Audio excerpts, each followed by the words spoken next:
toxic masculinity. Gay YouTuber James Charles admits sexting Sexting? underage boys. Sexting with underage boys. What? Yeah, sexting. I don't know what's this. Sexting means like texting sexual things. Text. Oh, that's a new word in my vocabulary. Yep. Thank you. I messed that up. All right, companies are staying silent amid beauty guru James Charles' sexting scandal. So there's this gay YouTuber who is like a makeup artist. I know. You know who this guy is? Mm-hmm. Yeah, and he's kind of famous. He does all these tutorials. The thing that drives me nuts about this whole story is that I have a YouTube channel. I have what? It's just funny the way you say that. I have YouTube. I have a YouTube channel. I have 300,000 subscribers. Not a ton. I mean, it's not millions. But the reason that my channel took so long to grow is that YouTube has always kind of had their boot on my neck, right? YouTube has always suppressed my channel because I have dangerous rhetoric in my videos. Knee on your neck. Huh? Knee on your neck. What? Knee on my neck. Yeah, they're knee on my neck. But now they've basically like completely locked up my channel. Like my YouTube channel cannot be seen by anybody who isn't already a subscriber of my channel. But this a-hole, he has been promoted by YouTube from the beginning. And you know why he's been promoted by YouTube from the beginning? Because he's gay. So YouTube is all into this identity politics BS. And they're like, this is the guy that we want to promote, this homosexual makeup artist. He's fabulous. So he got his own show. He got his own competition show, a YouTube original show. I don't remember what it's called. Something about makeup or something, I think. Let's see here. I'm sure it's written here somewhere. I don't know. Yeah, that was in the beginning. Oh, was it the beginning? YouTube, yeah. I don't know. I can't find it. But YouTube gave him his own show. I mean, the guy is a millionaire. He's made millions of dollars off YouTube, off being this YouTube star. YouTube promotes the hell out of him. Like they promote Tim Pool. Like Tim Pool's like a buddy with all the YouTube guys. So they promote Tim Pool's channel. Nothing against Tim Pool. He's got a great channel. But I get effed. I get screwed because YouTube doesn't like me. They don't like my politics. They don't like me. I'm a conservative. I'm pro-Trump. They don't like me. I don't promote conspiracy theories. I don't tell people to be racist. Nothing like that. But, you know, I'm against racism. I'm against conspiracy theories. I'm trying to get people to think for themselves. But I'm a conservative, so I get crushed. And this guy gets blown up. He's like an international superstar because YouTube promotes the hell out of him, gives him his own flippin' show, and he turns out to be a pedophile, texting these 16-year-old kids all this sexual crap, sending them like naked pictures of him and stuff like that. So let's have a look here at what it has to say. In a recent YouTube video, James Charles admitted to sexting boys who now say they're minors. Most brands working with or adjacent to Charles have ignored insiders' request for comment. YouTube did not respond to an inquiry, but announced that Charles would not host the second season of Instant Influencer. That's the show that they've given him, Instant Influencer. So I guess he's got a show, a competition show where he's trying to find the next YouTube star. Who are they going to blow up next? What pedophile are they going to make famous next? All right, let's see here. In the 5 years since James Charles began posting regularly on YouTube, the 21-year-old beauty star has landed sponsorships with brands like Morphe. Do you know what that is?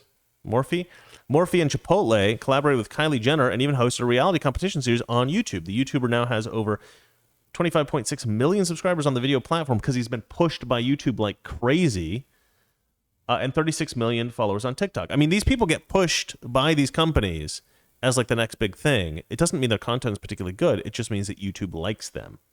My stuff doesn't get pushed at all. In fact, my stuff gets destroyed. Doesn't matter how good our content is. Destroyed. Let's see here. In the 5 years since James Charles, okay, I read that already. All right, but recently, Charles, who's previously been involved with several YouTube spats, is in hot water after admitting to flirting and sexting with men who say they're younger than 18. On an April 1st YouTube video, he addressed his allegations and recognized that the conversations with teenage boys shouldn't have happened. I was being reckless, he said.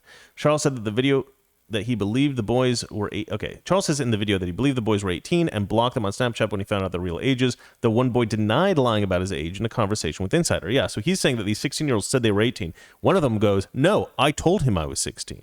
One of these boys is saying, no, he knew how old I was. Most brands who have collaborated with or adjacent to Charles's career have ignored insiders' several requests for comment regarding Charles's latest video. Here are the companies that did and didn't respond for requests. YouTube. YouTube has not responded to multiple requests.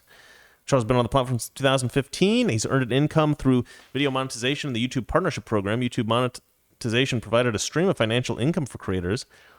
But, okay, so here, and the platform demonetized David Dobrik's channel in light of a rape allegation against a former member of his Vlog Squad group. Following the video in which Charles addressed the allegations, there were multiple calls for demonetization of his videos on social media. On March 26th, before the video was released, YouTube told Variety that James Charles would not host the second season of its instant influencer show, though it didn't specify a reason for the separation. Because he's a pedophile. And then it goes on to talk about all these different companies, how they haven't. Well, of course Sephora didn't respond. I'm not surprised. Well, so this is the video. I've cut to the spot where he kind of starts talking about this. Let's watch a little bit of this. It's a little difficult to watch because you're going to have to turn the volume up because he's really quite, he like whispers. It's like really weird. Go ahead and turn the audio on here. All right, guys, listen to this douchebag talk about sexting teenage boys. Here we go. In case anybody isn't aware of what's going on, within the past couple of weeks, 2 different people, both under the age of 18, have recently come forward saying that they had inappropriate messages with me on social media. One of them being from last year and one of them being from more recent. In both of these cases, I added these people on Snapchat, asked how old they were right away, was told that they were 18, believed them, engaged in a flirty conversation, and then later on found out that they were actually 16. Upon finding out, I was immediately embarrassed and blocked both people. Later on, when I saw them making videos about it and those videos going viral, my immediate reaction, completely honestly, was to be really, really upset. I wanted to get on camera and film another No More Lies video where I gather all my receipts and all my screenshots and try to tell my side of the story and then just move on from the situation. And now, looking back, that was so stupid because as I did more research on these topics and self-reflected, I realized that the receipts and the screenshots and the specific details of the interaction really don't matter because I fucked up. And I needed to take accountability for my actions and most importantly, apologize to the people that were affected by them. Anyway, the guy's a bit of a creep. I mean, he's not that old. I think he's like 22. So he's not that much older than these guys that he's chatting with anyway. But he's old enough. I mean, there's a fairly serious difference between a 16-year-old and a 22-year-old. Probably shouldn't be going after guys that are that much younger than him anyway. Like, you've got this whole dating pool, if you're gay, of basically any guys that are, young guys. We live in LA. I don't know where this guy lives, but LA, there's a whole town here. West Hollywood is a whole town just for gay dudes, So you don't need to do that. You could probably find people that look young enough if you're into like young people that you don't actually have to go for high school students. But, I do think that there is, to some degree, I think there's a kind of person who is attracted to people they're not supposed to be with. Does that make sense? Like they're doing something they know is bad already. Like I think I talked about once this German guy who told me the reason he was gay guy, told me the reason he was gay is because he liked to do things that were wrong. He thought it was exciting to do things that were bad. And he said, even when I was a kid, I liked doing things that were bad. But he talked like this. He was like, well, yeah, I like to do things that are naughty. Yeah, it's kind of creepy. So there is some kind of people who like to sort of like engage in activity that is what the Germans would call verboten, which in English is forbidden. I don't know why people like to say it in German, but yeah, that's a thing. So it's possible that this guy's just one of those kind of people that like young guys. Not just young guys. People says James, Taco Magna, James has openly and often admitted to going after straight younger guys. Yeah. Straight younger. Yeah, guys. I've definitely talked to gay guys who have admitted to me that they're more interested in gay men, and a lot of gay guys straight men, gay guys who like straight men, and some gay men that I've met in LA say that that's like a phenomenon. In LA, there is a lot of guys out here in LA that specifically target straight men. It's kind of like a trend or something, or There's a specific subgroup of gay men in LA that's the only kind of people they go after. And certainly you experience it if you live in LA and you're a straight man and you're ever going to parties and stuff like that out here. You do get hit on a lot. It's creepy. I developed a system. I was like, how do you tell? I used to have this joke where I'd be like, homophobia is not a hatred of gay men. It's the fear of the awkwardness that will inevitably ensue when a gay man hits on you and you have to tell them, I'm sorry, I'm straight. Just an awkward moment. It's uncomfortable. You know, you don't want gay guys hitting on you as a straight guy. So yeah, I'm a little homophobic. I'm sorry. Sorry if I'm a little uncomfortable if when I'm on a treadmill at the gym and there's 6 other empty treadmills next to me, some dude gets on the treadmill right next to me. I'm like, dude, come on, not necessary. But I came up with a solution, which is that if a gay guy hits on you, instead of saying anything, you just look at his face, you look down, you look back up, you shake your head no, and you do this. And then you walk off. And then he feels insulted, and you feel good about yourself. And ladies, you can use that as well. That's a little tip. That's a pro tip. It's a pro tip. That's a what do you call it? What is the Life thing? hack. Life hack. No, I was gonna say it's what was the thing that I said earlier in the video? With this one weird trick, you too can avoid getting hit on by gay men. I have a buddy who's gay, and we were trying to do this stand-up comedy stuff, develop some writing, and we had this whole bit where he talks about how much he loves like leftists, like radical left straight men, because they'll do anything to prove they're not homophobic. We've laughed for hours about that. Anyway, all right, darling, I believe we may have one more story. Yes. So let me just say this to finish this segment. I hate YouTube for promoting this pedophile and smashing my channel into the ground when I am a genuine, honest, decent person. I'm trying to improve the country. I'm trying to talk about politics in a way that I think will provide a higher quality of life for every American, black, white, straight, gay, Muslim, Christian, whatever. I don't care, man, woman, I don't care what you are. I will try to provide a better quality of life for you. Trans, doesn't matter to me. I want you to have a better quality of life. Okay? And I'm not a pedophile, despite how young my wife looks. which is a little bit disturbing. And I do recognize that. And it was an issue when we started dating. I did find it a little bit difficult to accept our relationship at first because I did think you looked too young. But we moved past that, and everything worked out, and you're an absolutely lovely, amazing, wonderful girl. And with the right makeup, you do look 26.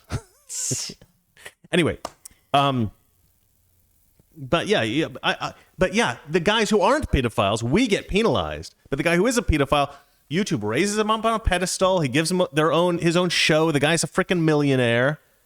And we're sitting here struggling to keep the dang show afloat because YouTube keeps smashing us down. I cannot get my show shown to anyone who isn't already subscribed to my show. Not this show, Mr. Reagan. And why am I punished? Just because I have a political view that YouTube doesn't like. And then there's this pedophile who YouTube raises up on a pedestal because he's gay. Screw you, Susan. Susan Wojcicki is this woman that runs YouTube. She's just pure freaking evil. Her and all the people at YouTube are absolutely evil. This is what they want to promote to your kids. They want to promote the gay beauty stylist pedophile, and this is who they want to crush. They want to crush the conservative Christian who likes Ronald Reagan. I mean, just unbelievable. Yeah, forget traditional values. We want gay pedophile, makeup artists, I guess. All right, darling.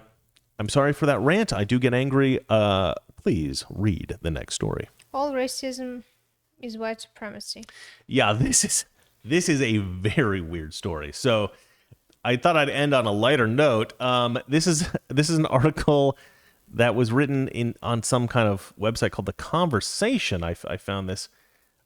And who is it that wrote this? I don't even know. I can't find the name of the... Oh, here we go. Joel Abrams has written this article. Or is it Jennifer Ho? Okay, I don't know who wrote it. Maybe it's Jennifer Ho. It says the author is Jennifer Ho. Okay. So there's an actor who's also a stand-up comedian. He was in you don't know who I'm talking about, but he was in the movie The Hangover. You guys all know who I'm talking about. And he has a whole series of jokes about Asian women with the last name Ho, because his wife. This tiny guy. He's kind of tiny. Yeah. He's like, yeah, I can say like, get my breakfast, Ho, and all this kind of stuff. It's a pretty funny bit. Anyway, so Is Kim Jong? Ken Jeong. Toxic Masculinity. Weekdays, 9 p.m. Eastern, 6 p.m. Pacific.